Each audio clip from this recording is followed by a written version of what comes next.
Straight ahead in the Red Zone, UNLV wraps up the regular season riding a 5-game winning streak. We'll look back at the 2 victories this week, and head coach TJ Otzelberger sits down to break things down. Plus, we preview the Mountain West tournament for the Runnin Rebels. What do they have to do to run the table and win 3 games in 3 days? And what will the plan be if Elijah Mitru-Long's injury will sideline him? And we sit down with the voice of the Runnin Rebels, Jon Sandler, to get an update on the recovery of UNLV great Robert Smith, plus how you can help, and Jon's thoughts on the Runnin Rebels' chances this week. The calendar has reached March, and now it's time for the madness to begin. We've got you covered with everything Runnin Rebels for the next 30 minutes in the Red Zone right now. This is the Fox 5 RebZone Sports Show, sponsored by R.C. Willey and Levitt Law Firm. Good evening and welcome inside the Red Zone, coming to you from San Jose this week. Kevin Bullier alongside Runnin Rebels head coach TJ Otzelberger after a huge UNLV win to wrap up the Mountain West part of the season, and a good way to go out, a nice string of wins here down the stretch. Yeah, our guys have stayed resilient, continue to improve. It's great to see them playing our best basketball here in late February going into March. Well, let's show you what happened with the week. Let's begin with Saturday afternoon's game right here in San Jose.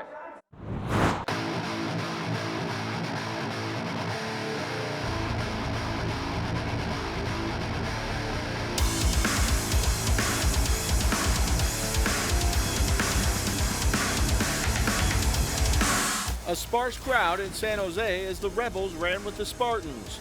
UNLV jumped out quick. Amari Hardy hard to the rim on the first possession. Then Elijah Mitru-Long drives and goes high off the glass for 2. San Jose answered with 7 straight points, including this 3 by Richard Washington. But that's when Big Red cranked back up. The Hardy fake hits the defenders in the air, and he passes to Bryce Hamilton for the lay-in. Then the alley-oop to Mbake Jean. Jonah Antonio hit a triple. Hamilton kicks it out to Hardy for a 3. Eli with the alley-oop to Jong, and then Mitru-Long with the dribble penetration off the backboard, all part of an 18-3 run to break it open. The Rebs run. Mitru-Long takes the long rebound, and he goes coast to coast for the lay-in, and then follows it right back up, dropping a tray from downtown. San Jose went on a 10-0 run to tighten things up. The steal and Amari Moore dunks on the other end. But UNLV finished the half strong, including this 3 by Hamilton with a defender in his face. The Rebels went into the locker room with a 44-35 lead at the break. Hamilton and Jong started strong in the second. Bryce down low, and Mbake with the jump hook. Mitru-Long hit a 3 to beat the shot clock, and then Eli with the sweet move to the hole. Jonah Antonio hit back-to-back 3s, and Hardy nailed a turnaround to extend the lead to 21. Then disaster. Mitru-Long pushing the ball up the court, and he goes down with a knee injury, slamming the floor in anger. After being looked at on the bench, he would go to the locker room and not return. The game capper came late. Jay Green to Hardy, who lobs to Jong for the slam. Jong had 19, Mitru-Long with 20, Hamilton 18, and Hardy pours in 17 as the Runnin Rebels win it 92-69 to secure a 12-6 Mountain West record and the 4th seed in the tournament. I feel like we finished as strong as we could. We left everything out on the table. We finished these last games. I feel like I said, as strong as we could. We played with energy. We played together. We played hard. We played for each other. Headed to the tournament, you want to build momentum, build off wins, build good habits. And tonight, I feel like we showed good habits. We've been winning by some far margins so far. If we can continuously do that going into the tournament, I feel like we'd be in pretty good shape. All right, first off, before we get into this game, let's talk about Elijah Mitru-Long. What do we know at this point? Yeah, it was a tough fall. It seems like his knee. We'll get some tests done on Monday, find out exactly what it is. But he's been so important to our team. We hope for Eli that he'll be able to be with us and see where it goes from there. Prior to the injury late in the game, I mean, he was motoring up and down the court. He did a lot of things in that game that kept you guys with a nice cushion. Yeah, he really did. He was so impactful defensively. He's pesky, gets his hands on a lot of balls, initiates the break, whether it's hitting the pass ahead, driving it with the reverse layup, or knocking down a shot. He's great in transition, was tremendous here today. Mbake Jong hasn't seen a lot of time on the floor because of the smaller lineups you've gone with, but against San Jose, he had a big offensive impact and defensive impact in this game. His energy was phenomenal. We talked to each guy about do what you do well, and we'll evaluate how that's impacting the game. Today, he was so invaluable to us. When he came off the bench, the energy he brought defensively, running the rim, just play after play. I can't say enough about what a winning player he was for us today. You know, every time UNLV built up a nice lead, if they would make a little run, I think the important part was you guys answered every time and then stretched it back out. That's good for a coach to see, especially coming into a tournament situation. Well, we talked to our guys a lot about we've had leads in the second half and we don't want to play the scoreboard. We kept challenging them, and they stepped up to the challenge today of continuing to be resilient, build that lead, and not play the scoreboard. Well, on Wednesday, UNLV had the challenge of beating Boise State, but they did so at the Thomas & Mack in resounding fashion.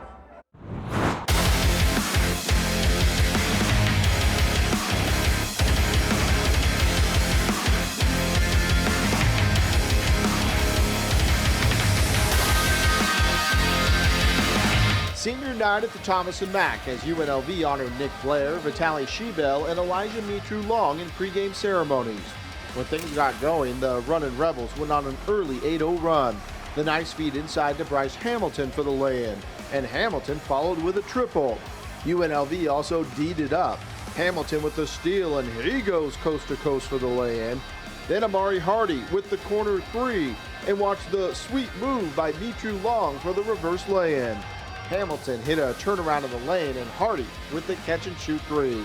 On the other end, the block, and that starts transition as the Rebs run. Hardy finishes on the other end to build a double-digit lead. UNLV kept the pressure on. Eli strutting his stuff for two. Hamilton with the spin move to the hole, and then connects from downtown as the Rebels were clicking on all cylinders and went into the locker room at halftime with a 34-22 lead. They kept rolling in the second. Hardy pulls up in the lane. Mitru Long to Jay Green for the bucket. And Hamilton hits a cutting Nick Blair. He gets the hoop and the harm. Everyone contributing, and they also showed the hustle. Watch Hamilton get back and deny the dunk attempt from Alex Hobbs. Marvin Coleman put in buckets on consecutive trips down the floor. And Eli goes high off the glass for two and then drops a step back three. When Hardy drove for the lay-in, the lead was bumped up to 27 with about 10 minutes to go. The last 10 a little more shaky as the Rebels seemed to take their foot off the gas, and Boise tried to rally back as Justinian Jessup started dropping shot after shot. But it was too little too late for the Broncos. Hardy had 24, Hamilton with 22, and Mitru Long poured in 16 as UNLV made a statement with a 76-66 win. We played good for 30 minutes. Felt like we got a little bit complacent, but that's just a learning lesson for us. We know that we're gonna come out more and just play 40 minutes. Winning is the way you want to go out. You don't want to lose on your senior night. That's not good. So I'm glad that my team and I were able to pull this win off. And I'm gonna cherish this moment. My family was in the crowd. So it was a good little experience for me. Got to get the win for the seniors. Boise State got us the last game, so we also wanted that revenge, and it was just a good win for us and the seniors. Boise State is an interesting team because there's some matchup issues for every team in the Mountain West with them. You guys shut them down for 30 minutes in this game. What was the key to get you guys over the hump with them in that game? Well, defensively, our effort and energy was tremendous from the start, and last time Alston was able to be a major factor driving the basketball. We played a smaller guy on them with Elijah Mitru Long. Also at Jessup, felt like we didn't do a good enough job at their place guarding him at the three-point line. So those are a focus of our scouting report. Our guys were very intentional, did a great job with it. I'm sure you're not happy with the final 10 minutes. I mean, it was a huge lead. It just seemed like maybe they let their foot off the gas a little bit. We were up 27, and you talk to your team about not playing the scoreboard and continuing to play Runnin Rebel basketball. They're still 18 to 22-year-olds, and at times things don't always go the way a coach would like, but it was a teachable moment, something we learned from. Happy to see our guys grow from it. All right, we're going to take our first break, and then when we come back, we're going to start talking about next week's Mountain West tournament, where the Rebels sit and how they're going to prepare to try and win 3 games in 3 nights. That's on the backside of the break as the RebZone rolls on.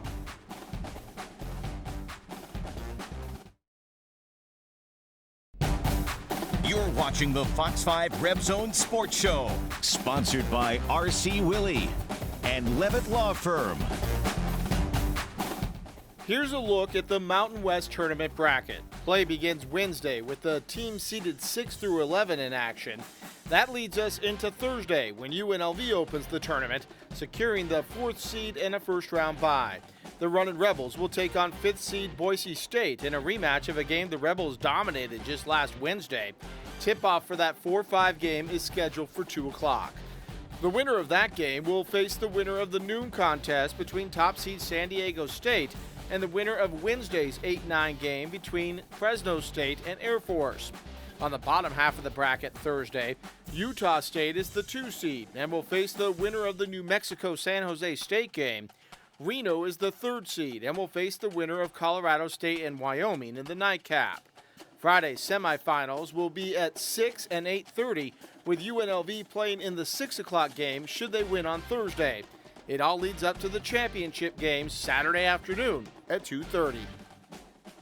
Coach, as you go into a tournament situation, how do you prepare the guys for the mindset that you're going to have to go in there and win 3 games in 3 nights?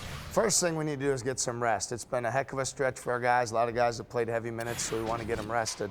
Then it's important that we continue to improve. We're going to focus the majority on ourselves, getting back to the practice floor, working on our defensive schemes, offensively working on sharing the basketball, value in every possession. So there's, again, as you go through a tournament, you look at 3 games in 3 days, you'll play a lot of different styles of play. Hopefully, if you continue to win, we'll prepare as much as we can to win that first game and go from there. For a team that relies so much on shooters, I would think that a big concern is going to have to be legs here and making sure that they can stay fresh if you're able to make that run so the shooting doesn't go awry later in the week. Yeah, we need to have our legs, and with our guards, as we've gone with that 4-guard lineup, it's been really good to us.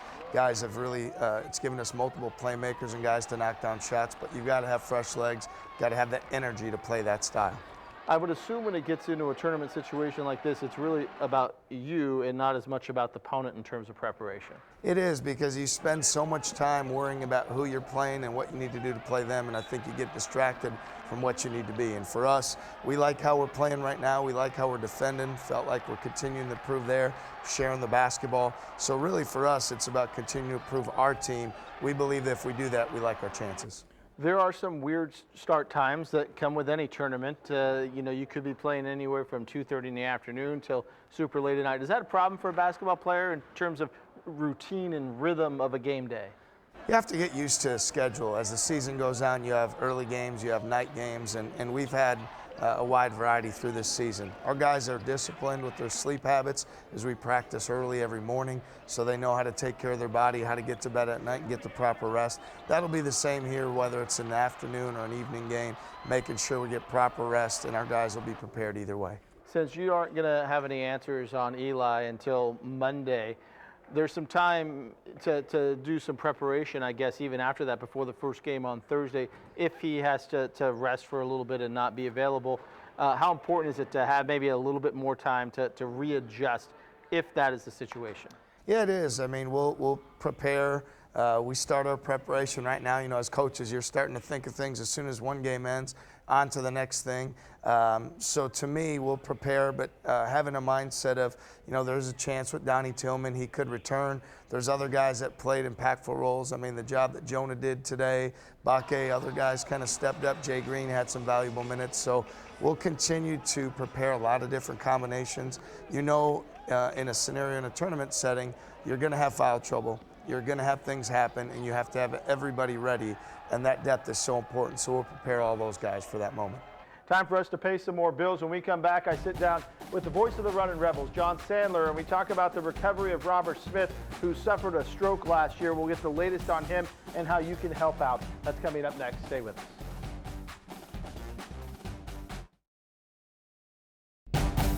You're watching the Fox 5 RebZone Sports Show, sponsored by R.C. Willey and Levitt Law Firm.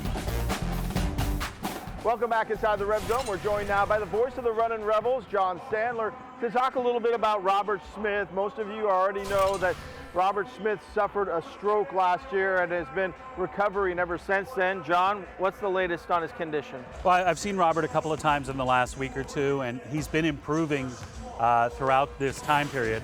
Unfortunately, it was a very severe stroke, and that improvement, although noticeable, it's going to be a very long and slow process. But Robert appreciates all the good wishes that have come his way, the love from the Runnin Rebel family.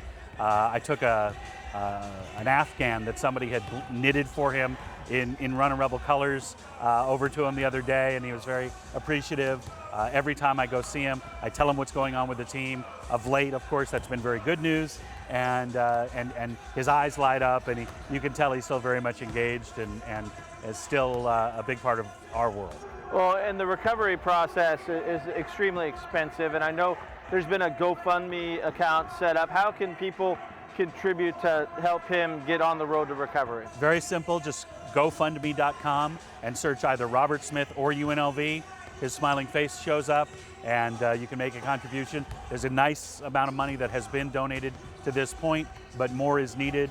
The family has some other issues, and I know they would appreciate any amount of support that Rebel fans would be willing to provide. Well, Robert Smith, one of the greatest Runnin Rebels ever, and really needs to have his number retired and put up in the rafters of the Thomas and Mack. I would love to see it. It's obviously not your decision or my decision, but well deserved. The point guard on the first Final Four team in UNLV history, the all-time leader in free throw percentage, and considered the best point guard in UNLV history, certainly merits consideration. I agree with you. His number at some point needs to be up in those rafters. Well, we have you here. Let's talk a little bit about this year's Runnin Rebel team, the Mountain West tournament coming up next week. What do the Runnin Rebels have to do to win this thing? Well, they've got to keep doing what they've been doing of late, and that is playing tremendous, hard-nosed, tough team defense and make enough shots to be able to win games. That sounds trite, but this is a team that has struggled to shoot the basketball at times this year. We knew that was going to be the case. They're not a great shooting bunch, but Bryce Hamilton has emerged as an elite scorer. The contributions from Marvin Coleman have been tremendous. Amari Hardy has found his role. Elijah Mitru-Long returning to the lineup has been a huge boost to this team. And they can win the Mountain West Conference tournament, but it will take a continued improvement and continued growth because, as you know, in the non-conference season, the effort and the intensity ramps up when you move from that to conference. Well, it ramps up again when you move into the conference tournament. I think this year's Mountain West Conference tournament is going to be decided in large part by matchups, because if you look at those top 5 or 6 teams, everybody has 1 or 2 teams against whom they struggle. And so it's just a matter of if you run into that team early on or if you're able to make it to the finals. How much of an impact, because UNLV has gone small and has had a lot of success going small, but they also haven't had to play 3 games in 3 nights. How much of an impact will that have on the shooting if they could lose their legs on Friday? Well, any team that makes it to the final is going to have to do that same thing. The Runnin Rebels have a little bit more depth than I think we would have thought at the beginning of the year, with the emergence of Jay Green, for example, being able to come in and give them valuable minutes, Vitaly Shebel. But any team that makes it to the finals is going to have to go through that gauntlet, and the Runnin Rebels are as equipped as anybody. Well, Jon, thanks for your time, and please donate to the GoFundMe page for Robert Smith. Help him get on the road to the recovery. We really want to see him get to the point where he can come back to basketball games and kind of see the Runnin Rebels in person, hopefully next season. We're going to take one final break. We're coming back with the Runnin Rebel Plays of the Year right after this. You're watching the Fox 5 RebZone Sports Show, sponsored by R.C. Willey and Levitt Law Firm. This is our final RebZone of the season. We'll continue to follow the Runnin Rebels in the postseason on Fox 5 News. It's been another great year, and we appreciate you for tuning in every week to get caught up on UNLV athletics. Special thanks to my right-hand man, Robbie Hunt, for all of his work in putting this together week after week, year after year. We leave you tonight with the Runnin Rebel Plays of the Year. Thanks so very much for watching the RebZone, and good night.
the RebZone Sports Show, sponsored by R.C. Willey and Levitt Law Firm.